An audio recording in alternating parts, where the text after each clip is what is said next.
guys, on to part 3, the final part. As you can see by the raindrops there, it's raining pretty hard, and if you watch the previous parts, I don't have a golf club either, so the clubs are slipping and they're brand new too, so they've kind of got that new feel slip too. There's no sweat or any kind of build up of stickiness on there to hold on to. But on to the 7th, not a bad hole. This is the hole I was talking about. There's some weird sounds coming from this housing commission block or mental health. I'm not too sure what it was, but it was entertaining. Not too bad shots here. The first one just to the back of the green, the second one also too. As you can see, very soft tee blocks, but I do have such a downward swing. Well, I do get quite a lot of backspin, but when that does go wrong, I do duff it quite a lot. But here's a slow-mo. Not a bad shot. You can quite see how I nip it right here. I get right close to it down there and nip it. This is one of the lower ones. This is the third shot I just did in that hole. I was actually trying something different. I took a 52 and played it further back in my stance to see if I can get it to stop. And it did stop just in time, but still quite amazing that I couldn't get it to stop even like that. But there's that little place I was telling you about back there. Look, not a bad putt, as you can see, but they're back. Obviously, the Volvic balls, you can actually see them a lot easier. They're not the greatest to play with, I'll be honest, on a par 3. On the long holes, I've used them on par 4s and 5s. I do get quite a lot of roll like a Forte, but I don't really have the touch with them. But look, I'm going to put myself down for a couple of pars there. I didn't really try too hard. Yep, gimme. Yep, 2 gimmies. But yeah, so not too sure the scores. I'm not really keeping track. But on to the 8th, nice little hole right here. As you can see, the guys just mowed during the rain, so it's kind of got that sticky, muggy kind of feel to it everywhere. Nothing relatively to talk about on this hole. Index 3, I'm not too sure. Actually, sorry, index 11.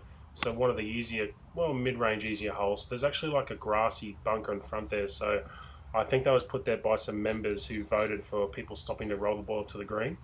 Obviously, I think some members who actually fly the ball on there wanted that on there. Obviously, not the guys at bumper 4 iron.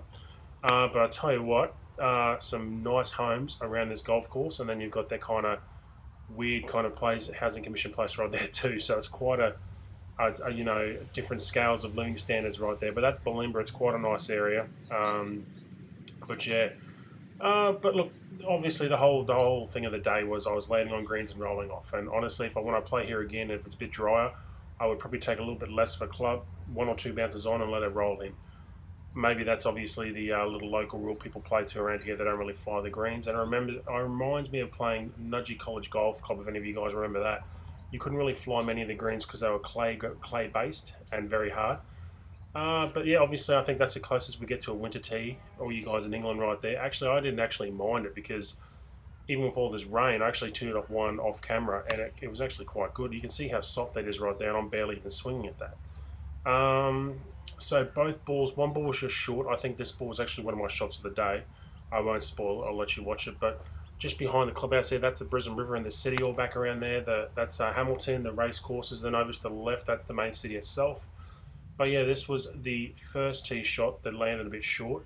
But luckily I'm finishing on the 9th. You can see the rain coming in pretty hard now. Now this could be the putt of the day. And as you can see, look at that big swale I had to go through on the left there, right in the middle. And I've putted, and look at this. It's just drained straight in, plonk. And the best part about a Volvic, you can tell where that ball goes straight away. Lovely little course, guys. A little film clip here of the car park in the clubhouse. Can't fault it. Lots of weddings here that do live music, but I'll definitely come back. $18 for 18 holes, $1 a hole. I can't fault that. Thanks for watching, guys. I really appreciate it.